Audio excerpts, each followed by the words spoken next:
Argentina, lo habíamos adelantado antes de la pausa, ya está aquí con nosotros el doctor Ricardo García, vicepresidente de la OSER, la obra social de Entre Ríos, que hace poco, esta flamante obra social, cumplió un año y algunas semanas ahora, y bueno, es momento de hacer un balance de lo que ha dejado el 2025 y esta primera parte del año 2026. Doctor, gracias por venir. ¿Cómo anda usted? Buenas tardes. Buenas tardes, muchas gracias a ustedes por invitarme. Bueno, pasa muy rápido el tiempo, imagino a ustedes. Siempre hay que aclarar esto, me imagino que ustedes entraron en un momento, agarraron la obra social en un estado muy complicado, algo que sucede en muchas obras sociales también a nivel nacional. Y pese a eso hubo mucha resistencia, ¿no?, cuando ustedes entraron en su primer momento como interventores.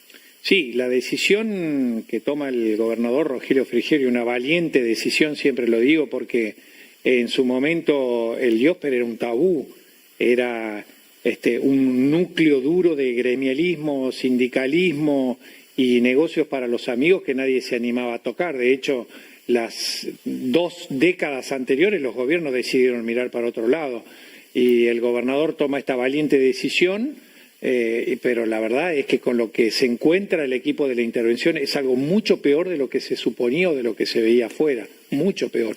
Y por supuesto, cuando uno toca intereses sectoriales, aparecen las resistencias, y más cuando se ha ido decantando con el tiempo y armando los distintos estratos de poder, porque hay distintas diferencias en los niveles de poder, la resistencia es aún mayor. Y eso hizo que el trabajo sea mucho más arduo todavía. O sea, en esa primera etapa trataron de ordenar un poco esas cuestiones y después en la segunda parte, ya con el nuevo nombre, ahora OSER, ahí, bueno, tratar de mejorar lo que son las prestaciones y todos los reclamos, bueno, que había y que debe haber todavía. Sí, no, por supuesto nosotros no los negamos ni los ocultamos, además nos hacemos cargo de todas las cosas que faltan todavía mejorar, pero el equipo de la intervención encontró una situación catastrófica. Lo primero que hubo que hacer es tomar una real dimensión de cuál era el problema y hacer en el acto los movimientos necesarios, por lo menos para detener ese camino directo a un precipicio que iba a la obra social, sin que nadie hubiese hecho nada antes. Eso permitió, como hablábamos recién antes de iniciar la nota, una renegociación de las deudas con los prestadores, permitió normalizar y regularizar los pagos lentamente, permitió poner en orden situaciones como, para dar una sola cuestión anecdótica, había 80 personas que retiraban medicamentos de la farmacia a nombre del IOSPER y no eran afiliados del IOSPER, como para darle una sola... Bueno, tomó mucha notoriedad el caso de una de las empleadas que cobraba un buen sueldo y ni siquiera vivía en la Argentina. Bueno, casos como ese muchísimos, ese duro trabajo y después también... ¿Y esas cosas que sucedían con los medicamentos o esta empleada, no lo sabía la anterior gestión o se sabía y se tapaba? Lo que pasa que les permitía hacer sus negocios. El desorden, el oscurantismo, como dice, muchas veces el gobernador utiliza una frase donde dice, vinimos a poner luz donde había oscuridad, venimos a poner luz donde había opacidad. Bueno, cuando vos pones a la luz estas situaciones, ahí surge por qué la desidia, por qué el mirar para otro lado, hacer la vista gorda, porque obviamente se había creado todo un ecosistema que permitía estos negocios. Y no siempre hablo de dinero, muchas veces el solo hecho de ocupar un espacio de poder que te permita a vos crecer en tu ambición de poder o manejar alguna cuestión sectorial totalmente egoísta, por supuesto, alejada del afiliado, era lo que hacía que este sistema permaneciera así. Lo que pasa es que había una necedad en entender que no iba a poder sostenerse mucho tiempo más, y cuando el gobernador se da cuenta de que el problema de la obra social es, primero, mucho más grave de lo que se pensaba, y segundo, estructural, decide presentar un proyecto de ley para la creación de una nueva entidad jurídica autónoma, autárquica, descentralizada como la OSER. Claro, un poco ya lo comentó usted recién, pero ¿cuál cree que fueron por ahí los principales logros en este año un poquito más de gestión, ¿no? Primera parte en el 2025 y ahora en lo que va del 2026. Hoy la OSER responde. responde. Le responde al afiliado, le responde a los prestadores, le responde a sus propios empleados. En la anterior obra social había yo siempre digo, una triste resignación. La gente ya ni siquiera preguntaba por su trámite. De hecho, más de un año, 1.100 cirugías que no se habían llevado a cabo porque no se entregaba la prótesis, gente que decidió pagarlo de su bolsillo, dejar de pedirle plata prestada a los familiares, y muchas no se habían hecho y todavía estaban a la espera. Es un costo prestacional que tuvo que asumir la nueva obra social, y la llevó adelante y lo resolvió. El mayor logro es dar respuesta. Hoy un afiliado que tiene OSER no tiene un problema más, además de su problema de salud. Tiene su problema de salud, necesita atención, pero tiene cierta tranquilidad de que la OSER le va a dar respuesta. Yo creo que ese es el mayor logro que tenemos para mostrarle, y nuestros propios afiliados así lo ven. Claro, ustedes tuvieron que poner algún orden de prioridad, porque sabemos que por ahí atender todas las cosas juntas, me imagino que debe ser imposible, pero hay cuestiones de salud que quizás no pueden esperar y otras pueden esperar un poco más. ¿Ustedes tuvieron que ver a qué atiendo primero y qué después? Totalmente de acuerdo con vos. Los problemas de salud, tal cual como vos lo decís, hay algunos que son emergencias que deben resolverse en minutos, hay urgencias que deben resolverse rápido para que el cuadro no empeore, y hay situaciones que causaban muchísima angustia. Para un afiliado con una enfermedad crónica o con una enfermedad oncológica, no recibir su medicación agrava el cuadro no solamente desde lo físico, sino desde lo emocional también.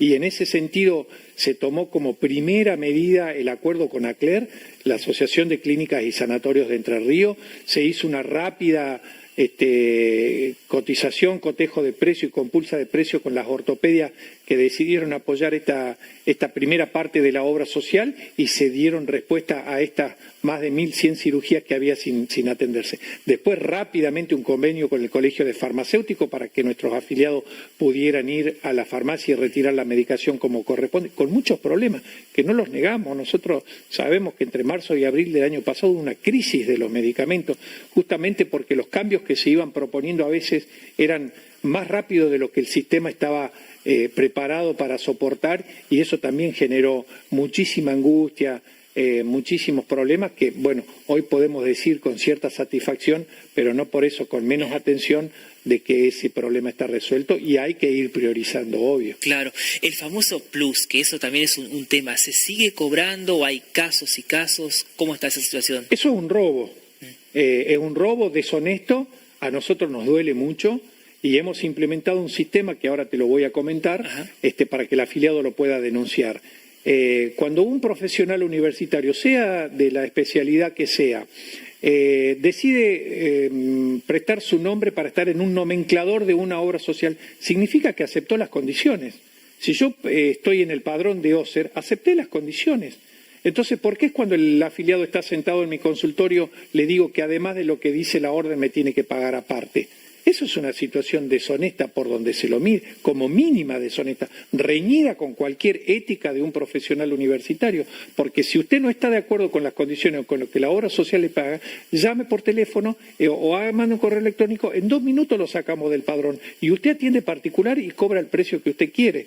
Pero hacer la artimaña de figurar en un padrón para que el afiliado se acerque al consultorio, y una vez que está sentado en el consultorio decirle que le tiene que pagar de más, eso es una situación espuria que muchos de nuestros afiliados lo tienen que soportar, porque en pequeñas localidades del interior de la provincia y demás no existe, no hay muchas opciones. Entonces, ¿qué hemos dispuesto? Porque como a nuestros afiliados les cuesta mucho denunciar esa situación, se pelean con el médico, en una ciudad chica todo el mundo se entera.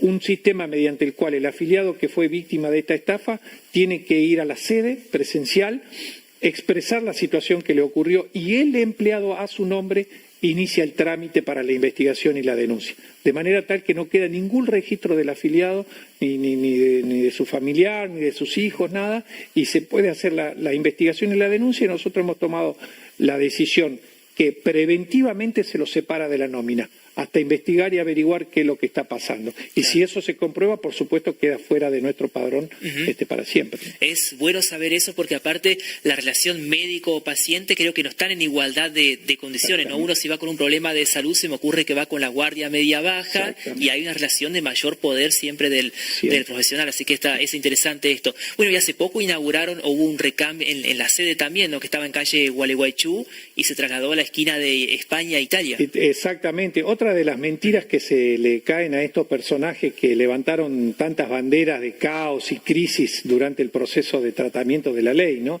Que íbamos a cerrar sede, que íbamos a privatizar la obra social, que íbamos a llevar todo a Buenos Aires. Bueno, todo quedó en la mentira, eso nada ocurrió.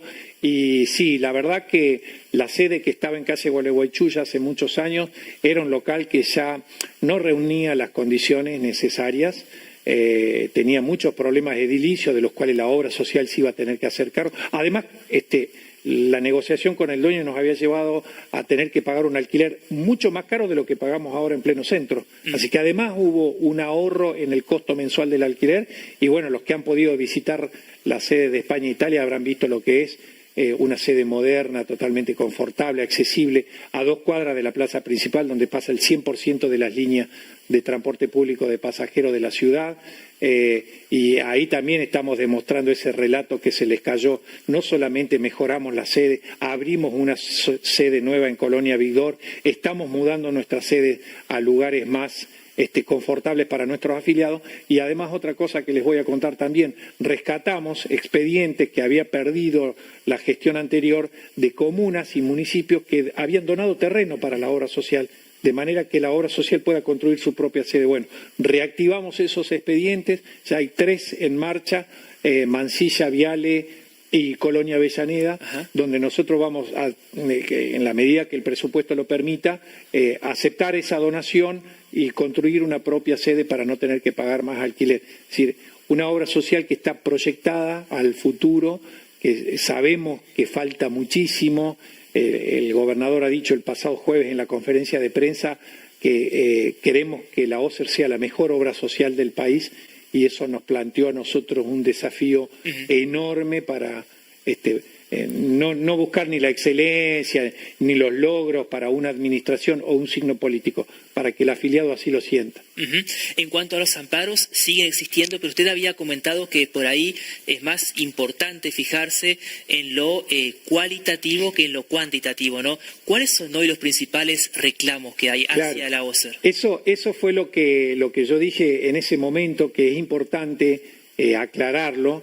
El sistema de salud en Entre Ríos está atravesado por esta problemática. No es la OSER solamente. La OSER es la obra social más grande de la provincia, representa el 40% del movimiento económico del sistema sanitario provincial, o sea que es un agente importante, pero no es la única que sufre este flagelo de la judicialización de la salud.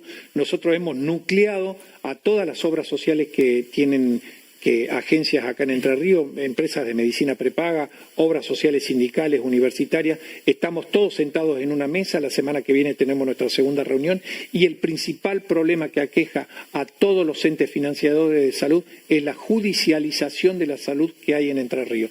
Yo entiendo que muchas veces nuestros amigos del Colegio de la Abogacía, como lo dijo el gobernador también, el Poder Judicial, que es otro poder, nosotros no tenemos por qué opinar nada al respecto, pero en algún momento todos los actores que intervenimos en esta situación de que por un pasaje de colectivo de 120.000 pesos que se demoró 5 días en reintegrar, entre un amparo y una sentencia en contra, algo va a haber que hacer, porque si no el sistema se vuelve insostenible. Y yo hacía referencia a que cuando la obra social fue intervenida, los amparos eran por medicación oncológica que no llegaba, por medicación diabética interrumpida, por medicación antirretroviral que estaba interrumpida, imagínese con la angustia que todo eso genera, por cirugías que no se hacían.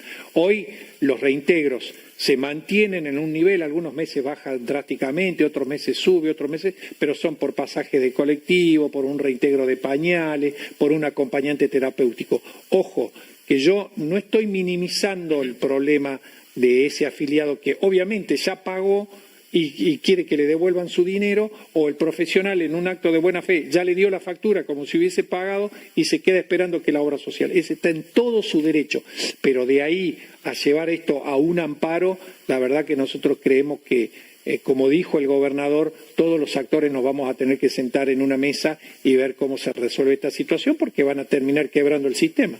Por supuesto. Doctor, ¿y el déficit actual es muy alto? ¿Cómo están los números hacia grandes rasgos de la obra social? La obra social no tiene déficit prestacional, que es el déficit que nosotros tenemos que atender. ¿Qué significa déficit prestacional? Significa que los prestadores dejan de brindar sus servicios por deudas a cobrar. Eso no existe. Hoy todos los convenios están vigentes, todos los prestadores cobran todos los meses como corresponde. Ahora, si vamos a hablar de una foto contable, que puede ser, por ejemplo, el resultado de los estados contables que presentamos en el Tribunal de Cuentas al 31 de diciembre de 2025, y es un número, una cifra millonaria, menor a la que dejó el IOSPER, aclaro, con 35% de inflación anual, la OCER terminó su primer año de gestión con un déficit menor que el IOSPER. Si hacemos un cálculo en plata real, en poder de compra, prácticamente se disminuyó un 30%.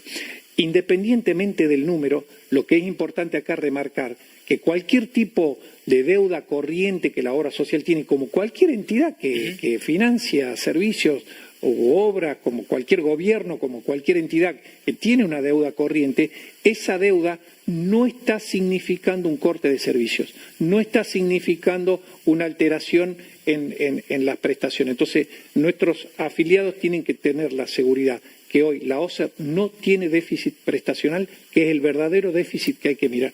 Doctor, gracias por la visita. No, por favor, al contrario, siempre a disposición. Bueno, ahí pasaba la palabra al doctor Ricardo García, vicepresidente de la OCER, la Obra Social de Entre Ríos.